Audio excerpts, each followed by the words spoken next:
like as a basketball player and trying to go into the masters like schools and finally finish the schools and start to play basketball.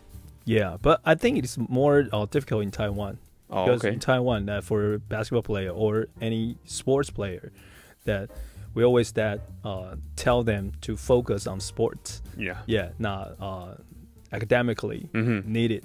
Yeah, actually. Yeah, for sure. Yeah, but I think it's the Western countries. It's a totally different story. What do you think? Listen. Yeah, I mean, like in the States, it's always, I mean, growing up with school first. Like, you don't have school, you can't play basketball. You know, so even in college, like you have to have a certain GPA to like stay on the team. Yeah. So, yeah. And I mean, it's a good thing. I mean, even now to have, you know, both sides basketball and, you know, what you're into academically or what you want to do in the future, just to set yourself up to have a lot of eggs in your basket as the years goes on. You know, so in school, I had my bachelor's in criminal justice, and then when I transferred to UConn, it was in educational psychology. Wow. So that was can I ask why you choose that? Psychology is interesting.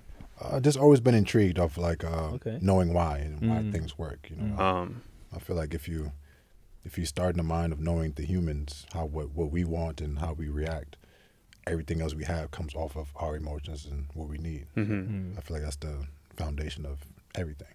Yeah, because nowadays that so many people are talking about sports or how to use psychology on sports court, you know. Yeah. And different business. Did that master degree help you playing basketball?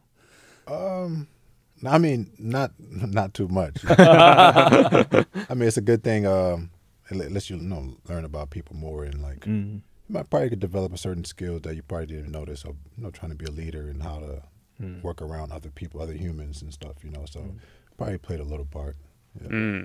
I think all this education process will improve yourself, like in terms of time management, or, you know, like organize things like in the proper way, right? So yeah, I guess maybe, you know, people in Taiwan, they don't really like Aaron says, especially for young students, they always focus on sports, trying to play like good balls, right? Yeah. But in your opinion, what advice you can give them, like trying to manage all the academically and also the sports sides? I mean, it's never you're never gonna have a perfect balance. You know, it's gonna be hard. It's gonna be hard work. Just like trying to be a great basketball player is gonna be hard work.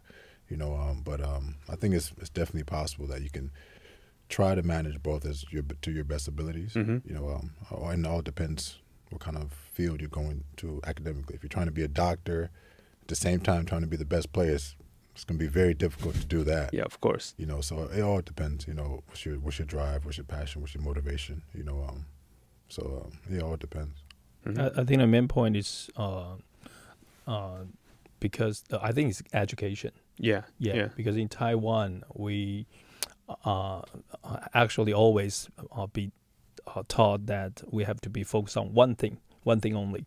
You cannot do two things at the same time. Right. And you will do things not correctly or not good enough. Right. Yeah. So if you want to study, you want to be a doctor, and then you can be like, you cannot think other things. If you want to be a sports player, then you have to focus on that and forget about all the other things. I think that's not right. Because the education in Western country and in Taiwan, in Asia country, is totally different.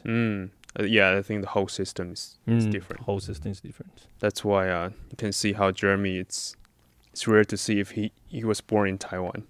There's no way. There is no insanity.